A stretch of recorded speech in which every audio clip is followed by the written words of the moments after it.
So yesterday, a story started circulating that maybe Urban Meyer would be the next coach of the Dallas Cowboys. Today, Colin Cowherd started promulgating a theory that Nick Saban would be. I guess it's an open season considering the Cowboys will have an opening in about 2 weeks. Will they? I think they might just keep Jason Garrett for the next millennium. Wouldn't it be great if Jason Garrett got to the Super Bowl but lost and they still fired him somehow? They seem completely incapable of firing him, but it is kind of the silliest of silly season rumors when these luminaries from the college game start getting linked to a Dallas Cowboys job that they don't want and probably wouldn't be. All right, so Paul, let's just take those two names. Who would take it first? I'm not saying either one of them would, but Saban or Urban to the Cowboys? Saban would not take it. I mean, Bill Parcells, who's part of the Belichick tree, actually he was before Belichick, went out there and Bill had no success because he had no control. And Urban wouldn't take it because Urban is a control freak. He's an authoritarian. And, I mean, listen, I know Jerry Jones. He's a nice old guy. But I wouldn't work for Jerry Jones for, well, maybe I would. Yeah. So, but that's the thing. It's worked for him before. I mean, you look at Jimmy Johnson. You know, Switzer. Yeah, but you got to remember when Jimmy Johnson was hired, we didn't know Jerry Jones was as bad as he is. And it's also worth remembering that Jimmy Johnson and Jerry Jones were college teammates.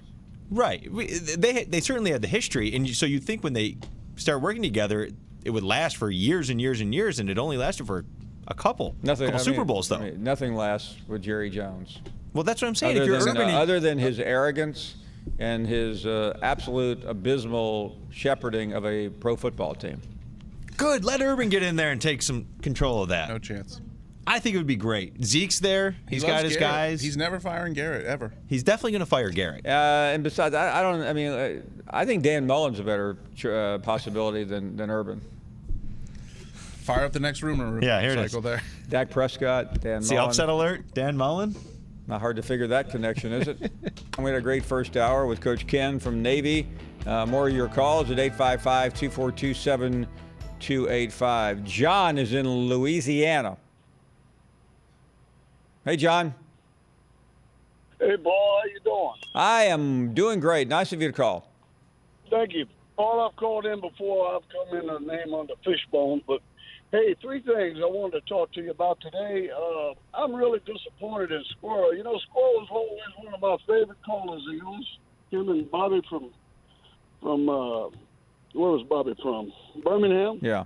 But Squirrel always seemed like he was a huge SEC supporter.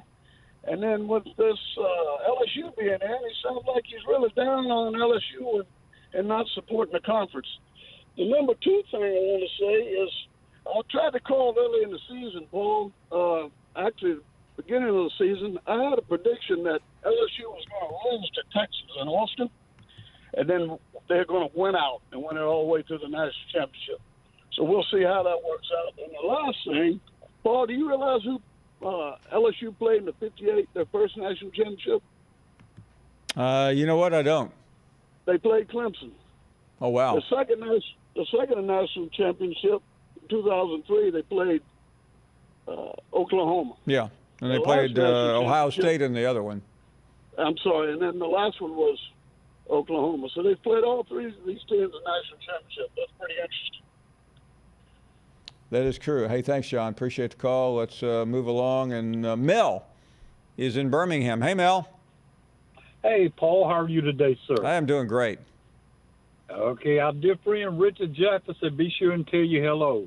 One of the great lawyers, really, in anywhere for that matter. I don't want to, pigeonhole him just with the South. I mean, Richard is one of the preeminent criminal defense lawyers in this country. Yes, sir, he is. But he said, be sure and tell you. Just a quick comment, Paul. First of all, I wanted to thank you for your piece you did, the segment, rather, on the 150 years of college football in the South. Beautiful, beautiful job. Thank you. And then the second thing I want to thank you for is I wanted to speak or change the subject for just a minute. Our dear friend Mike Anderson. Mike, of course, as you know, is now at St. John's. And Mike is doing extremely well. That's usually He is, Mel. I'll tell you what. I've been in New York all fall for a couple of days, and he had a game the other day. I was going to try to get out to see, and I couldn't get out there. But the New York media has been promoting him extensively. He's off to a great start. Yes, sir, he is. And he's 9-2. Yeah. They played Brown 2 nights ago. Right. And of course, most people don't realize, Paul, that Mike has never had a losing season as a head coach. And so, but a mutual friend of yours and mine, I've known Mike for over 30 years. No, Mike's fantastic. And he's going to do extremely well. And I was teasing him, and I'll hang up after this comment. I was teasing him that I'm going to have to make him his own Lou Carnesecca sweater for the beginning of the Big East season. But he's going to bring excitement and the thrill back to Big East basketball. And I said to Mike, the Lord, you're a great coach. Just be patient, my friend, and the Lord going to surely work things out for you, and he has. Well, now you made me feel bad. I didn't run out to. They played in the Garden the other day, but I was. Yes, sir. But I've kept up with them very closely. Hey, Mel, thank you very much. Really nice of you to call. Doug is in South Carolina. Hello, Doug. Hey, Paul. How you doing today? We are great. Well, it's no longer a rumor. What's happened down here in South Carolina is they've lowered Muschamp's pay a little bit, I understand, and lowered his buyout.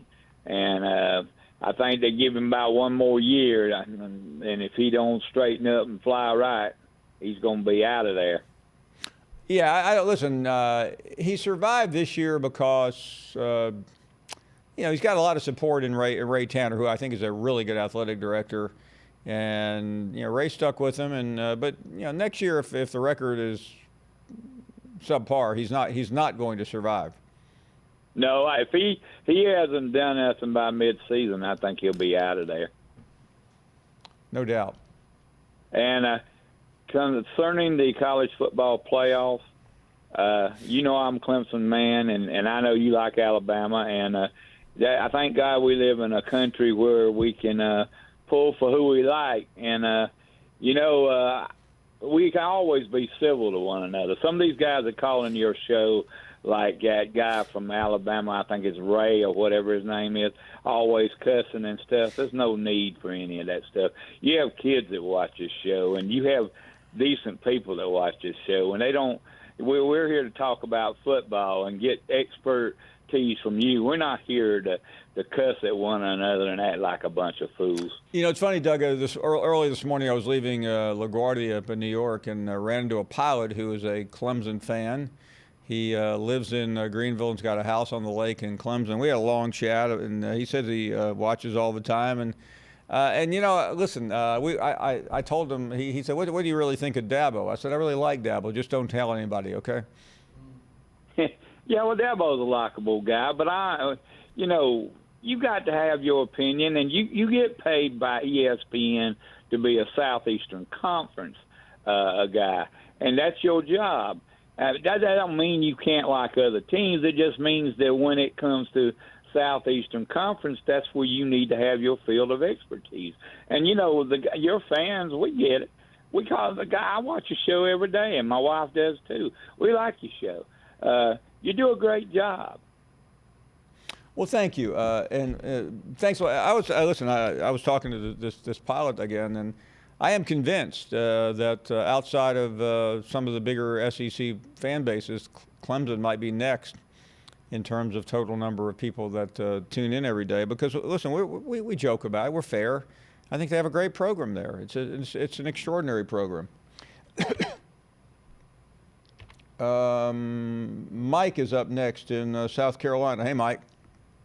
Good afternoon, Paul. You were talking about something that Colin Cowherd said about Nick Saban. Yeah.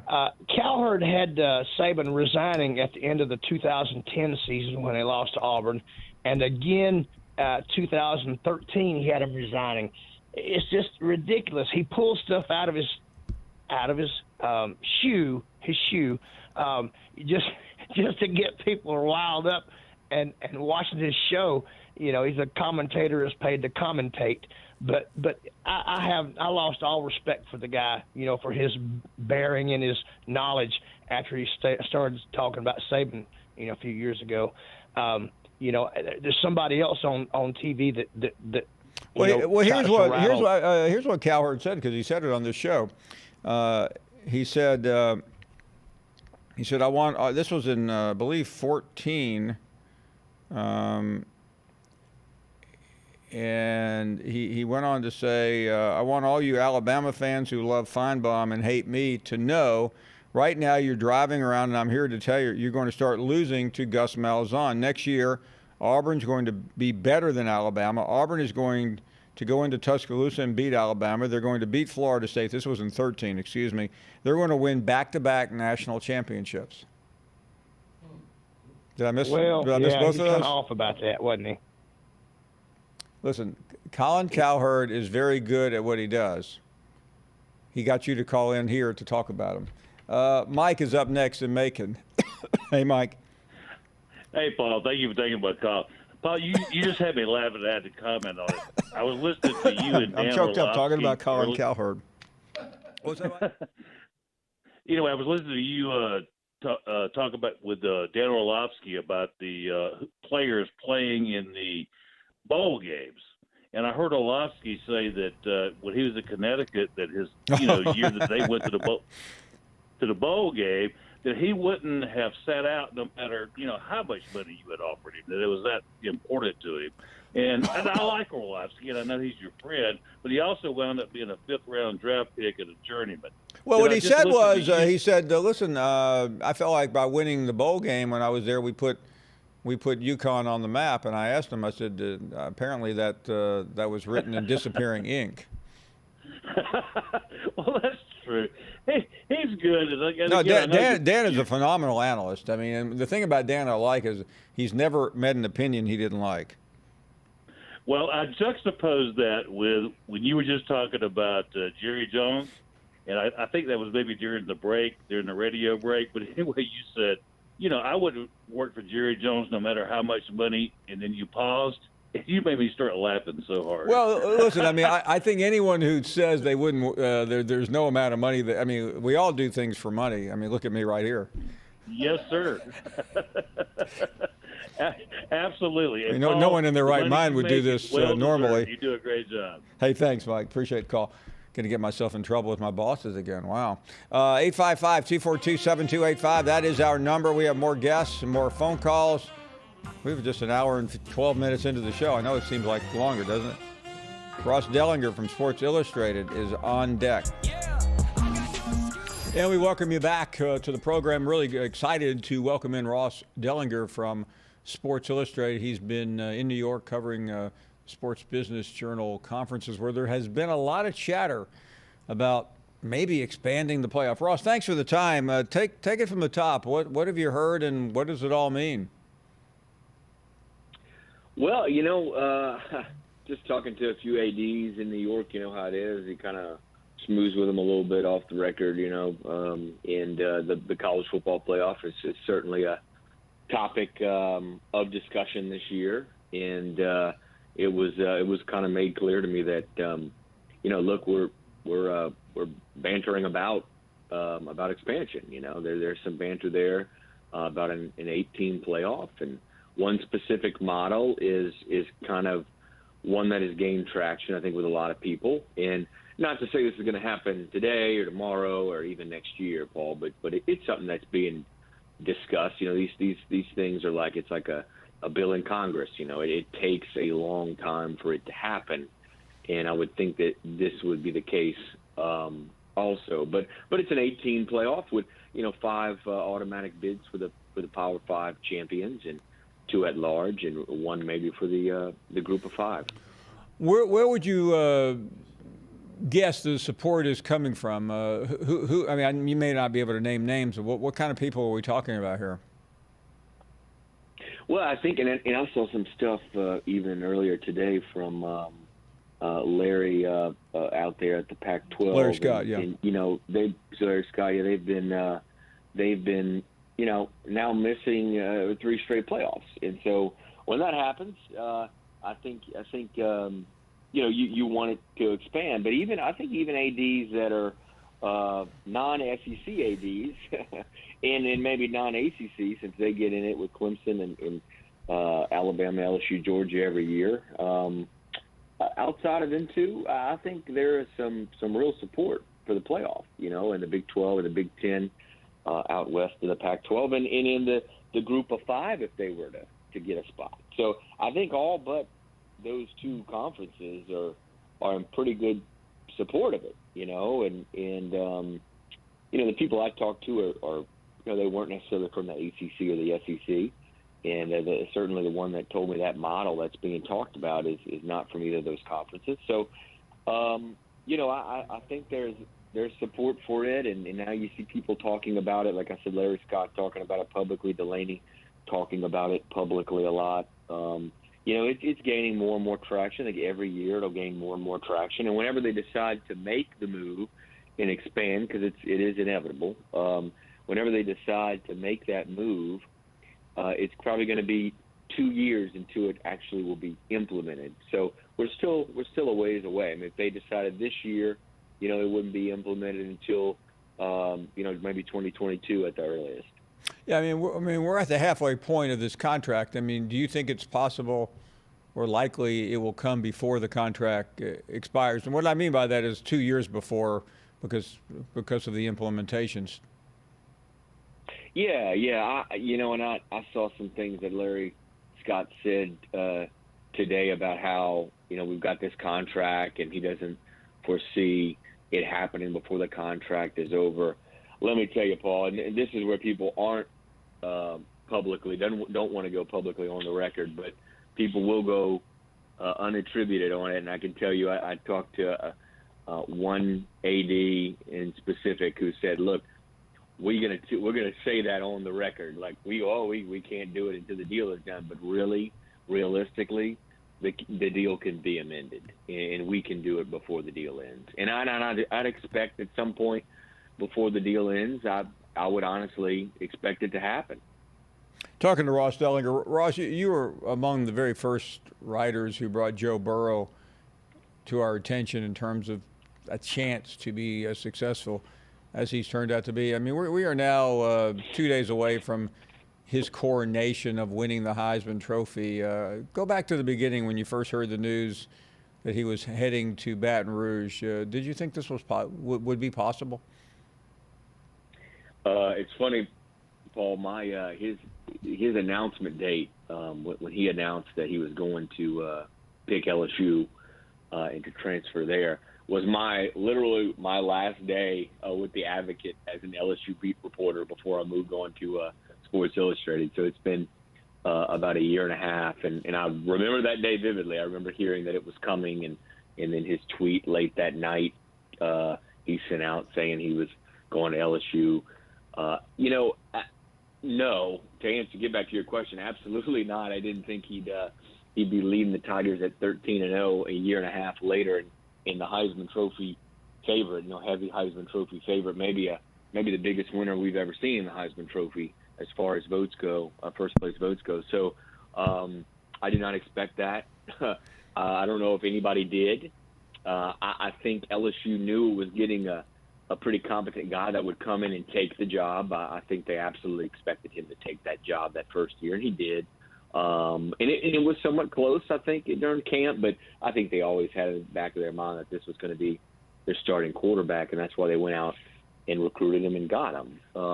But to do things like he's done this past season, I don't know if anybody even from LSU expected that the day he announced. However, I think this summer, I go back and think of conversations I had with people around LSU this past summer, and I think a lot of them did actually know that they could have something special here.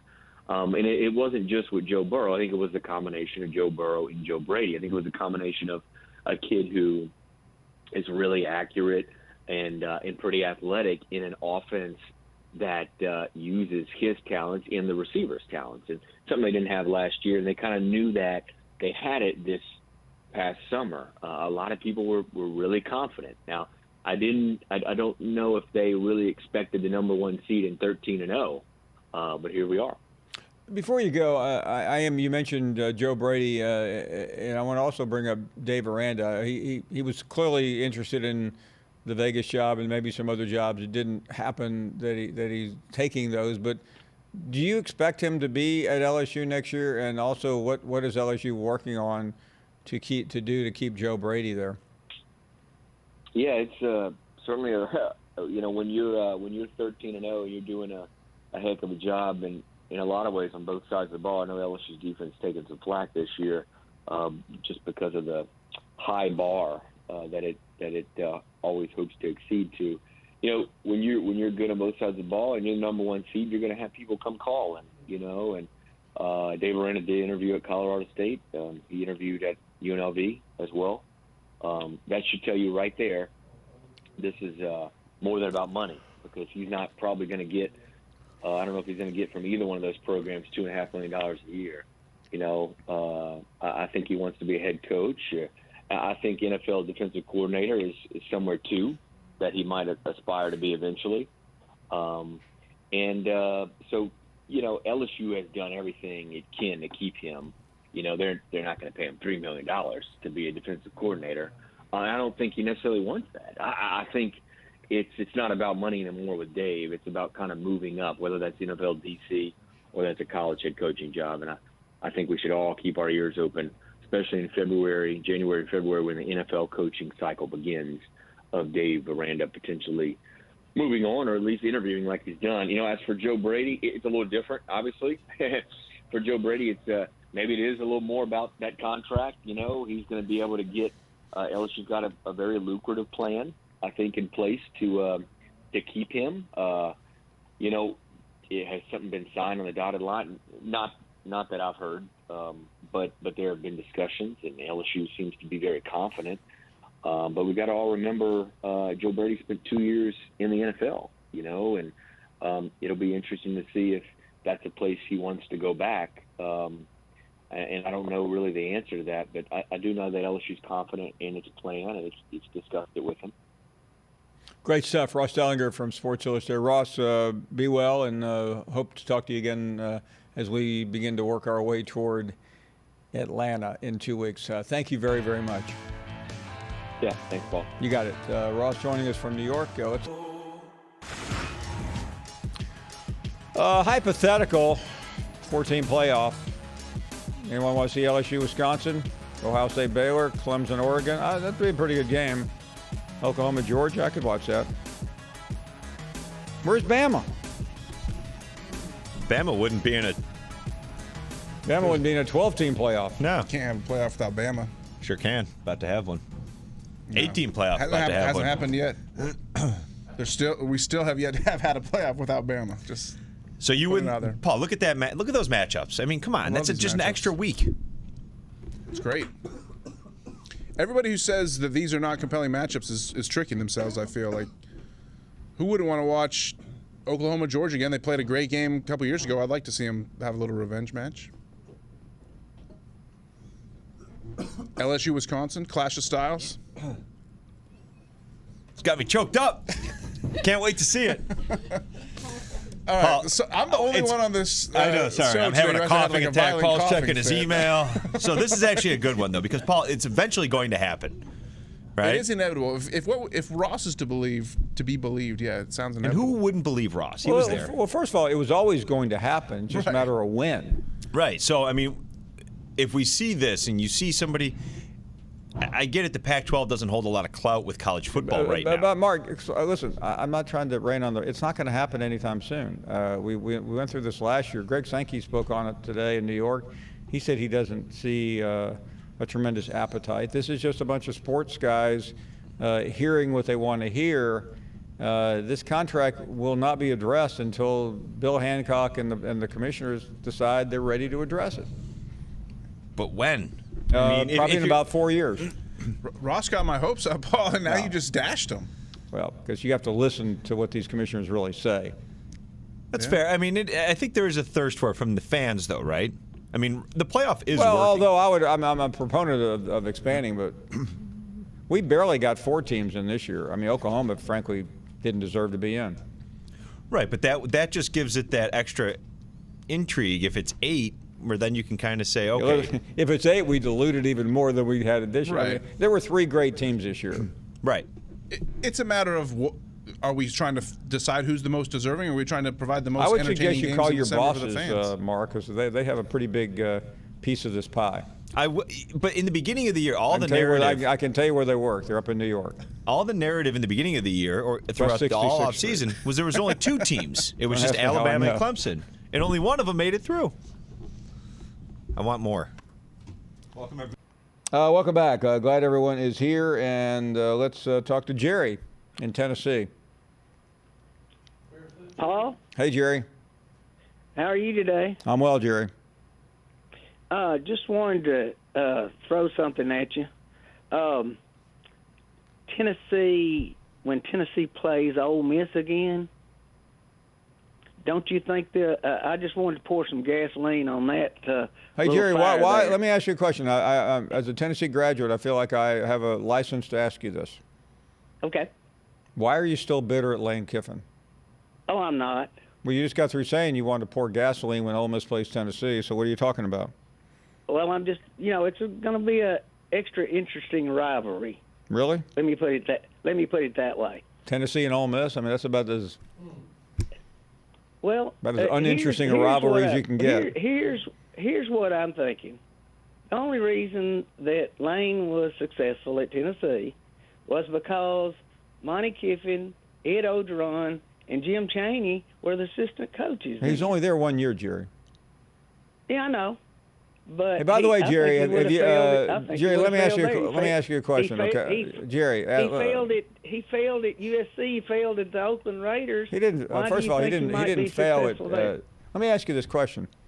Sure. He's at Tennessee, and he gets offered his dream job of going to Southern California.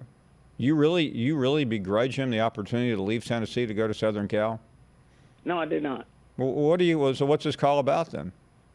Well, I'm just throwing some interesting facts out there. It's about the only reason I think he was successful at Tennessee. Well, he only won 7. I think he went 7-5. He wasn't that successful. 7-6 is not exactly successful, no. Okay, I mean, Jerry, you've like conflated. I don't even understand your point because you've disputed every argument you've made. Squirrel is up next.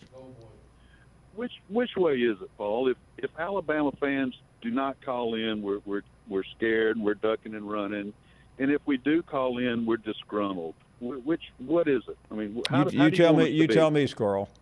Well, you tell me because I've called in. I mean, Squirrel, since LSU kicked you all over the field and Auburn did, you've got an attitude, and I'm just trying to help you unleash that attitude. Wait a minute. My attitude is not to the LSU football team.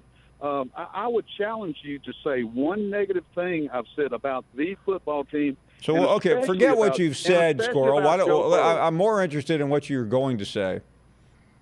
Oh, well, what I'm going to say is this is your show. This is the Paul Finebaum show. This isn't the caller show or the squirrel show. And you can run your show how you want to, and you can treat us how you want to.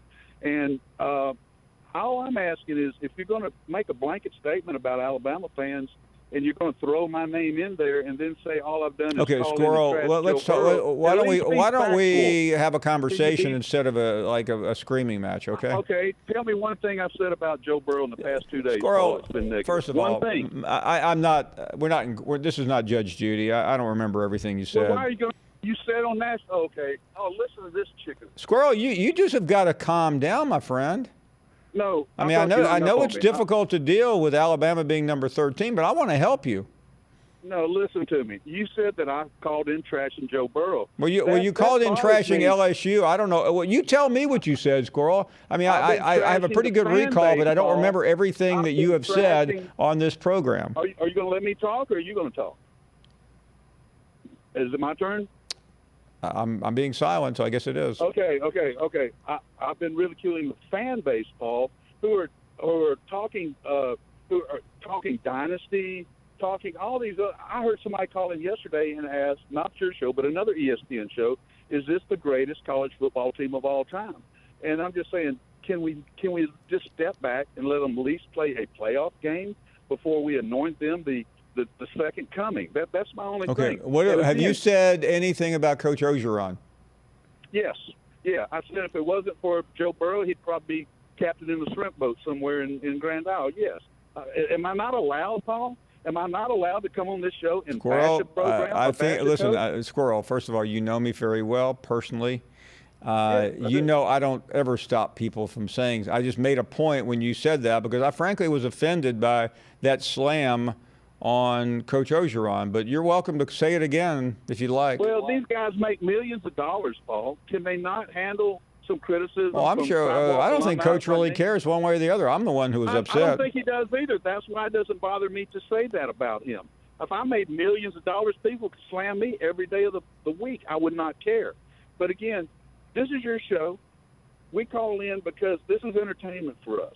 And if it bothers you for us to criticize LSU, then we'll take note of Squirrel, that. why don't you listen to me for a second? I really listen. I'm listening. I don't care what you say. I really don't. But I do have a right to respond. It's your show. You can run it any way you want to. I've never Squirrel, denied that. don't hold on a second, Squirrel. I don't run this program, and the people that are involved with this program. We don't run it like that. This is everyone's show. You know that. I do know that. So don't give me this. Well, it's your show. I mean, I've never said No, that in you're my the one with entire the button. career. This is my show. This is Well, our that is show. true. I'm here because my bosses and other people's bosses feel like this is a good idea, and I think it's been a pretty successful adventure here for 6 years.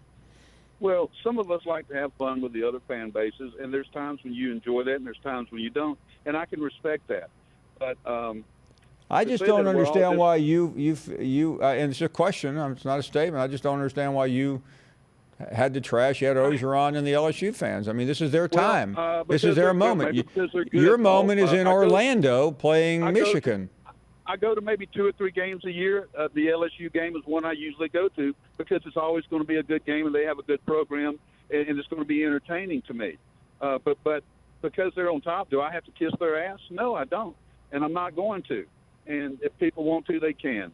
Thank you for taking my call. Aloha. Vicky is up next. Hey, Vicky. Hi, Paul. I've never called in before, but squirrel just really bothers me. I'm an Alabama fan, but my parents have taught me you be a good winner, but you be an even better loser. And I hate the way he's trashing LSU. Coach O found out about a little boy that is a friend of ours that's been in a wheelchair his whole life, and he's a huge LSU fan. And Coach O found out about him, and he brought him to LSU and made his just wonderful. And he brought him back to the Alabama LSU game. Am I for Alabama? Yes. But when Alabama lost, I smiled because Colton, who is the best fan ever, got to see LSU beat Alabama. So I'm going to pull for LSU, and I think Coach O is a class act. Well, you know what, Vicky, he is, and what I like about Coach O is that he is a man of the people. People love him, and he's been successful. He's had a lot of hard times, and I've been critical of him like other people, but it's not what Squirrel says. It's the attitude that he has. Right. It's the attitude, and you know, and you know, you can I'm be just a going to good go. winner, but you got to be a good loser too. I'm going to go pop psychologist here. I don't have a degree in psychology, but I'll give it a shot. Squirrel's a proud Alabama fan who never thought he'd lose to LSU again as long as Nick Saban was there. He can't believe that Saban's playing in an off-Broadway bowl game while Coach Orgeron's playing on the main stage, and you can hear the angst and the anger in his voice. Mm-hmm. I know, and the more he tries to say it's not true, it is. He said, "I'm not going to kiss up to LSU fans." Nobody cares if you do or not. To say that to talk about Coach Orgeron being on a shrimp boat is a personal insult. Right, and I've never called in, even though I think there's some terrible fans, but Coach O's a class act, and I will pull for LSU in the national championship. Thank you very much. And I think, And I think hell just did freeze over the fact that I'm attacking an Alabama fan and defending an LSU fan. There's a new world order here, folks. Go Tigers! Back after Squirrel still be hating. That is the question. I like this new Squirrel. I'm a big fan of this Squirrel. What Squirrel said about Joe Burrow was unconscionable. What did he say about Burrow? I have no idea. Oh, okay. Listen, there's nothing wrong with hating another fan base. It's just funny it's Paul, is it fair to say it's funny to everybody else to hear Alabama fans say it? It's pretty funny to me. I mean, look, not all of us knew Alabama fans prior to this show. You know, I mean, it's been 10 years since they, haven't been. Decade of dominance. Right. It is a decade of dominance, and as the decade rolls out, they didn't have the year that they wanted, and other people are starting to have good years, and to just find the Alabama fans on full tilt, and imagine if they lose to Michigan. No, don't even say that. I don't even. There's a caller on the line who wants to talk to you, Paul, who says that it's a must-win game for Alabama to beat Michigan in this bowl. When's the last time Alabama had a must-win game that wasn't a national championship or a playoff game? I don't know that it's a must-win, but it's a significant. Oh, it's a must-win. The win or loss is significant for sure. It's not like. How are you going to recover if you're Alabama? If you lose these, you're 12th. I mean, honestly, if they lose to Michigan, could they finish unranked? No. Come on, Mark. What? If they lose to Michigan, they would not have beaten one ranked team this year. They had a lot of injuries. I think Coach Saban was distracted. Yeah. From what? From the doing the Affleck Duck commercial. You know what? Yeah, that's a big issue. And the strength and conditioning coaches they're doing it with him. I mean, they got a lot of injuries. I do want to ask an honest question here, Paul, about Squirrel again. Is he a better caller than Jim from Tuscaloosa at this point? No. Is Squirrel the LSU and Jim the Alabama? I mean, Jim's got some issues, but I've never heard Jim dig himself a hole as deep as Squirrel has in the last 3 calls. Has Jim ever been banned from Twitter? I don't know, but I tried to help Squirrel out of the hole today too. He's beyond help. Threw him a rope. I love it. I need more of it. Welcome back. Glad you're here, and let's talk to David. Is in San Francisco. Hello, David. Good afternoon, Paul. Thank you. Thanks once again for taking my call. You bet. Listen, I want to compliment you on yesterday's programming. The segment with the marketing professional, I believe it was Vince Thompson. Vince Thompson, yes. I thought that was the most informative and fascinating segment you've ever hosted, and it got me thinking about the value of that SEC network contract, which was discussed. First off, just to make sure I have my facts straight, is the value of the SEC network's television contract the highest among the Power 5 networks? Yes. Easily. Got it. Okay, so my question is the following. Is the value of that contract relative to the other conferences, is it a premium because of the quality of the product? Or is it a function of, I guess, the geographic anomaly of the fact that it's a part of the country in which those eyeballs don't face as much competition from professional franchises? Yeah, by the way, I think I think that may be part of it. And listen, this is the only. I take it back. The ACC network has a talk show in the morning on, but I mean, this was the first college network to do a show like this, and it was a risk because you don't know what you're going to get. But I mean, the number one thing of any sports network is live events. That's what draws the most number of people to the network. And the football games on Saturday, the basketball games, the baseball games, that's really the driving force behind all of these networks. It just so happens that this program, and I'm not telling you anything you don't know, is basically 20 hours of programming every week for the SEC channel. So that separates it from the Big Ten, which doesn't have a show like this, the Pac-12, which doesn't have a show like this, and the ACC, which is still in its infancy. You know, the ACC does have a show, but it's not like this. Mm-hmm. Yeah, no. I mean, clearly,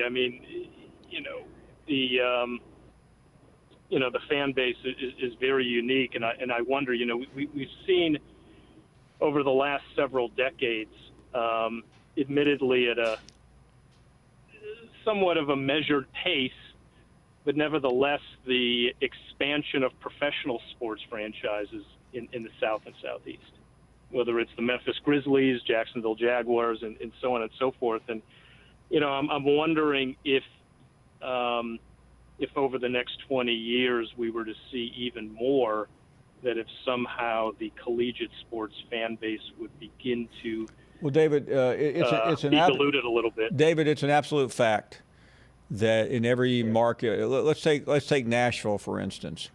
Nashville used to be one of the biggest college football towns in the country. It's not anymore because the Titans are more important.